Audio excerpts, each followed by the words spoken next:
est en pause. Oui, mais c'est bien qu'il soit en pause. Je vais démarrer. Attendez, oui, là, je parle pas. Mettre en pause, c'est bon là. Cette fois-ci, c'est OK. Et donc, le métabolisme, l'azote, on retrouve cet atome d'azote ou une molécule que vous connaissez bien, qui est l'acide aminé. L'acide aminé, vous les avez vus l'an dernier en long, en large, en travers, si je puis dire. Vous avez vu 21 acides aminés, qui étaient les 21 acides aminés qui rentraient dans la composition des protéines. Donc, les acides aminés diprotéiques. Alors, les acides aminés, vous retrouvez ici la formule de l'acide aminé, hein, avec cet atome d'azote, cette fonction NH2, sur ce même carbone alpha, à la fois cette fonction aminée, cette fonction azotée, et une fonction carboxylée. Et les 20 acides aminés ou 21 acides aminés que vous avez vus l'an dernier, eh bien, ils diffèrent tous par leur chaîne latérale R. Alors aujourd'hui, on va voir un tout petit peu plus d'acides aminés, puisqu'on va voir des acides aminés qui n'apparaissent pas dans la synthèse des protéines, mais qui sont des acides aminés qui vont apparaître au cours des voies métaboliques, de certaines voies métaboliques. Alors, d'où provient cet atome d'azote qui est important, hein, pour cette molécule d'acide aminé et pour les molécules de protéines? Eh bien, cet atome d'azote, il provient de l'azote atmosphérique, l'azote gazeux. Vous savez que dans l'atmosphère, 78% de l'air que vous inspirez, il est composé d'azote. L'azote à l'état gazeux, et c'est cet azote à l'état gazeux qui devra subir une réduction pour former de l'ammoniac. Et ça va se faire au moyen soit de bactéries, soit de micro-organismes qui seront capables de fixer, de transformer cet azote de l'atmosphère, cet azote gazeux, en ammoniac. Et si un jour, et 60%, environ 60% de l'azote que vous allez retrouver dans vos acides aminés, vos protéines, eh bien, proviennent de cette réduction qui se fait via des bactéries ou des micro-organismes. Et si ces micro-organismes, ces bactéries disparaissaient de la surface terrestre, eh bien, vous pourriez imaginer que le problème de la vie serait très remis en question. Alors, cet ammoniac, lorsqu'il a été formé, eh bien, il va pouvoir être assimilé, hein, par des végétaux et par quelques animaux pour former, finalement, les acides aminés et les protéines. Et ces acides aminés et ces protéines vont pouvoir être ingérés par les animaux, par l'homme en particulier, pour former leurs protéines endogènes et le pool d'acides aminés, vous allez voir, dont on a besoin, hein, et ensuite, lorsqu'il y aura dégradation de ces protéines, lorsqu'il y aura mort de ces molécules, eh bien, ce sera réassimilé, ce sera retransformé en ammoniac, et on verra comment lorsqu'on va voir ce métabolisme de l'azote. Cet azote peut également subir une réaction d'oxydation, hein, c'est la réaction de nitrification pour donner des nitrites et des nitrates. Ces nitrites et ces nitrates, ils peuvent provenir effectivement de cet azote gazeux via ces réactions, mais ils peuvent provenir aussi de la synthèse chimique. Vous savez qu'il y a une synthèse des engrais chimiques, et une industrie chimique importante dans ce domaine-là pour former ces nitrites et ces nitrates. Et ces nitrites et ces nitrates, comme vous le savez, ils peuvent être assimilés par les végétaux, hein, ça sert d'engrais, et donc participer au pool, à cette synthèse d'acides aminés protéines qui peuvent être utilisés par les animaux. Et puis, vous avez le retour à l'azote gazeux, tout simplement par une réaction de dénitrification. Alors, je vous ai dit que majoritairement, ça passait par là, hein, pour l'assimilation de l'azote, hein, d'abord par la réduction en ammoniac, mais une partie peut être fabriquée par l'industrie chimique pour former ces nitrites et ces nitrates. Et puis, il y a une petite partie qui provient des intempéries, et en particulier de la foudre et des orages, qui peut effectivement également conduire à la formation de nitrites et nitrates. Alors, ces acides aminés qui sont très importants dans ce métabolisme de l'azote, eh bien, il existe un tout petit pool d'acides aminés libres. Ce n'est pas un mode de réserve, les acides aminés. On va les mettre en réserve sous forme de protéines, mais l'acide aminé en tant que tel, le pool est très petit, puisque vous voyez qu'il représente environ 70 grammes par jour pour un individu qui fait 70 kilos. Donc, c'est minuscule, et donc c'est en permanence alimenté, hein, et alimenté par, d'une part, alors, la protéolyse des protéines, mais cette protéolyse des protéines, elle est systématiquement contrebalancée, si je dirais, par la synthèse des protéines, hein. Vous avez toujours cette même quantité de protéines, sinon il y a une fonte musculaire, et bon, c'est pas ce qu'il y a de plus intéressant. Et donc, vous avez en permanence un équilibre entre la protéolyse et la synthèse protéique, mais vous allez voir que dans certaines conditions, cet équilibre et malmenés, et puis donc, qui participent à l'alimentation de ce pool d'acides aminés libres, eh bien, vous avez effectivement les apports exogènes, hein, c'est la nourriture que vous ingérez, hein, c'est les choses importantes, c'est vraiment la source importante des acides aminés à la constitution de ce pool d'acides aminés, et puis vous avez une synthèse des nouveaux endogènes. Puis évidemment, ces acides aminés, hein, je te dis c'est un tout petit pool, eh bien, ils peuvent être dégradés de façon irréversible, puisqu'en permanence, vous avez une synthèse, une protéolyse et une synthèse protéique qui se fait en permanence, mais ce qui est dégradé va être dégradé définitivement et de façon irréversible. On va voir comment. Et puis, ils peuvent participer aussi, ce pool d'acides aminés libres peuvent participer à des fonctions, à des molécules, à la synthèse de molécules spécifiques, comme certaines hormones, par exemple. Alors, on va voir d'abord les apports exogènes, c'est-à-dire l'apport dû à l'alimentation. Alors, les protéines exogènes, ben, c'est les protéines que vous ingérez, hein, c'est votre nourriture. Et cette nourriture, ces protéines, elles arrivent sous forme, en règle générale, de protéines, pas d'acides aminés libres. Et donc, la première étape, ça va être digérer ces protéines. Et ça se fait soit, tout d'abord, ça commence au niveau de l'estomac, et puis ça se poursuit au niveau de l'intestin. Vous avez des enzymes qui interviennent, comme la pepsine. Le pancréas a un rôle important avec la trypsine et la chymotrypsine. Tout ça pour faire quoi? Pour conduire à quoi? À la formation d'acides aminés libres, soit libres, complètement libres, soit sous forme de dipeptides, qui vont, après ça, traverser la barrière intestinale et se retrouver dans le sang, et après ça, dans les cellules. Et vous allez voir que ce passage au niveau intestinal, il peut se faire soit librement, soit en utilisant des transporteurs spécifiques. Alors, je parle ici de la notion d'acides aminés indispensables et non indispensables. On verra ça un tout petit peu plus tard sur une dia suivante. Mais certains acides aminés doivent obligatoirement être apportés par l'alimentation, parce qu'on ne peut pas les synthétiser in vivo, et d'autres vont pouvoir être synthétisés in vivo, et on va voir comment. Et donc, ces acides aminés, cette nourriture est essentielle, puisque c'est elle qui va vous permettre de renouveler en permanence vos protéines endogènes. Alors, il existe des maladies de carence, hein. Il y a deux types de carences possibles. Il y a le fameux Kwashiorkor, c'est ces petits-enfants-là que vous avez représentés ici, qui est une carence pure en protéines. En apport protéique, ce sont des enfants qui, en règle générale, ont été allaités extrêmement longtemps, en de 2 ans, voire quelquefois 3 ans. Et puis après ça, il n'y a plus une alimentation variée avec de la viande, mais c'est une alimentation à base uniquement de légumes et de fruits, parce qu'il n'y a que ça dans l'endroit où ils vivent, et donc ça donne une carence comme celle-là, une carence en apport protéique. Et puis vous avez le marasme, et le marasme, ben, c'est tout simplement un manque de nourriture, hein. C'est une carence à la fois en protéines et en calories.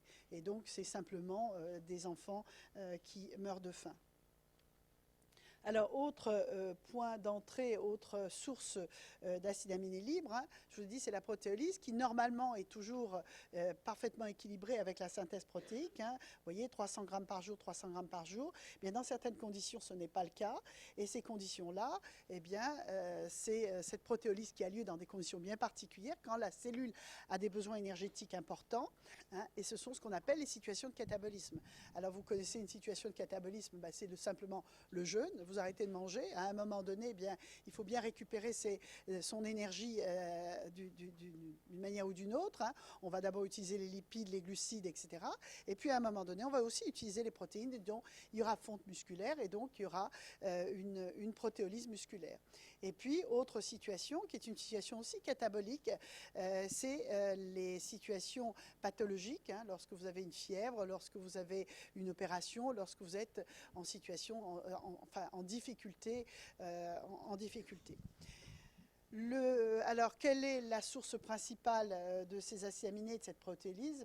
Vous savez où vous réservez où vous mettez en réserve vos protéines. C'est au niveau du muscle principalement, au niveau du muscle squelettique.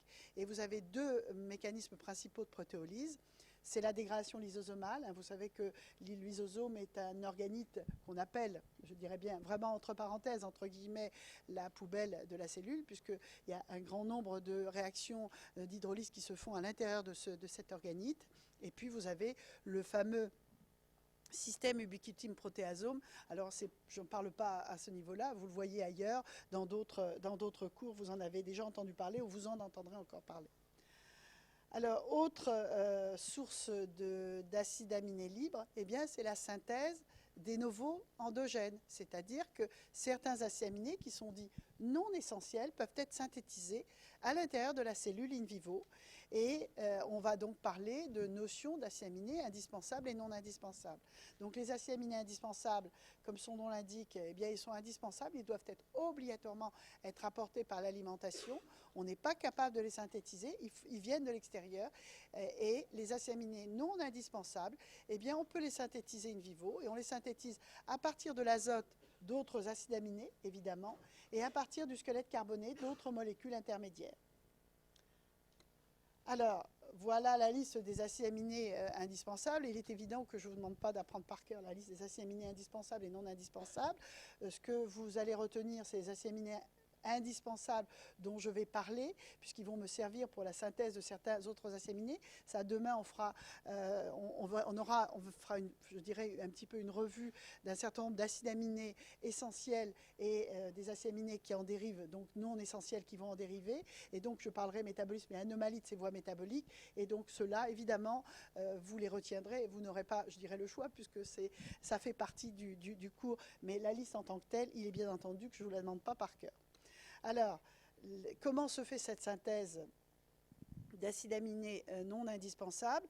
Alors, pour 3 d'entre eux, que sont le glutamate, l'aspartate et l'alanine, ce sont des réactions de transamination. Alors, ces 3-là, évidemment, vous allez les connaître, parce que les réactions de transamination sont essentielles, et on va en parler longuement.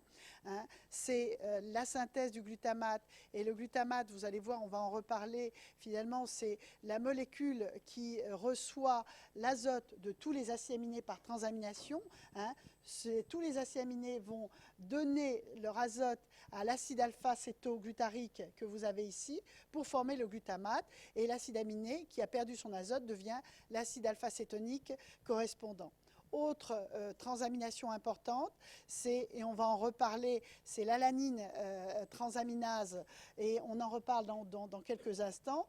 Eh bien, cette fois-ci, vous récupérez l'azote du glutamate que vous fixez sur l'acide alpha-cétonique et le pyruvate pour donner de l'acide alpha-cétoglutarique qui va donner finalement, le pyruvate va devenir l'acide aminé correspondant, c'est-à-dire l'alanine.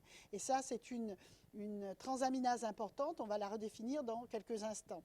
Autre transaminase importante, c'est l'aspartate transaminase qui permet donc toujours récupérer l'azote du glutamate, qu'elle va fixer sur l'acide alpha-cétonique qui correspond à l'aspartate, qui est l'acide oxaloacétique, qui va devenir donc aspartate, et le glutamate qui a perdu son azote, eh bien, devient l'acide alpha-cétoglutarique.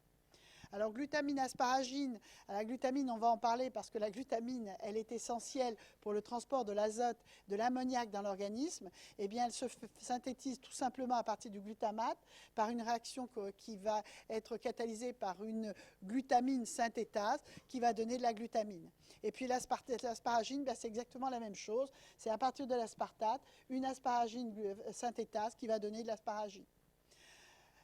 La sérine et la glycine, je vous en fais grâce, on n'en parlera pas du tout, je n'évoquerai pas ces voies métaboliques, donc très rapidement, mais vous voyez qu'elles peuvent être synthétisées à partir de molécules endogènes. La glycine va dériver de la sérine, et la sérine à partir du D3-phosphoglycérate, mais vous ne retenez pas plus que cela. La proline, même chose. Hein. La proline, elle peut être synthétisée à partir de 2 acides aminés. L'ornithine, qui est un acide aminé dont vous n'avez pas encore entendu parler, mais on va en parler tout à l'heure, puisque c'est un intermédiaire de la voie de dégradation des acides aminés, puisque elle va apparaître au cours de cette voie métabolique qu'on appelle le cycle de l'urée, qui permet de se débarrasser de cette molécule d'azote, de cet atome d'azote, de cette molécule d'ammoniac. Hein. Et donc, on peut fabriquer la proline à partir de cet acide aminé-là, et à partir d'un autre acide aminé que vous connaissez déjà, qui est le glutamate. La cystéine, on en parlera un peu plus longuement demain. Eh bien, c'est le deuxième acide aminé soufré de l'organisme. Hein. On a la méthionine, on a la cystéine, et la cystéine dérive de la méthionine, et elle passe par un acide aminé intermédiaire dont on parlera aussi demain, qui est l'homocystéine. Et puis, autre acide aminé dont on va parler, vous avez déjà entendu parler parce que vous avez entendu parler de la phénylcétonurie, eh bien, c'est la tyrosine qui dérive de la phénylalanine simplement par une réaction d'hydroxylation. Donc, phénylalanine, acide aminé indispensable, méthionine, acide aminé indispensable, les deux autres pas. Et qu'est-ce qu'on a vu d'autre pour ceux-là, en tous les cas pour ces deux-là, ce sont les deux que j'ai devant les yeux. Métabolisme. Alors maintenant, que vont devenir ce pool, ou que va devenir ce pool d'acide aminé libre? Eh bien, il va être dégradé à un moment donné, puisque vous avez en permanence une protéolyse et une synthèse des protéines, et vous avez un apport, enfin une alimentation de ce pool d'acide aminé libre par la nourriture, et donc en permanence, ce qui va se produire, c'est que vous allez avoir à dégrader ces acides aminés. Et cette dégradation passe par ce qu'on va appeler une voie métabolique, qu'on va appeler la dégradation irréversible. Et cette dégradation irréversible, finalement, correspond en quantité au pool d'acide aminé libre que vous avez ici. Alors, cette dégradation irréversible, ça se passe comment? Eh bien, la première étape pour permettre de dégrader complètement ces acides aminés, eh bien, ça va être de se séparer, d'enlever de cette squelette d'acides aminés, d'enlever la fonction azotée. Et ça, donc, c'est la séparation du squelette carboné de la fonction amine. Et ça se fait au moyen de deux enzymes, de deux voies, qui sont la réaction de transamination et la désamination oxydative ou déamination oxydative.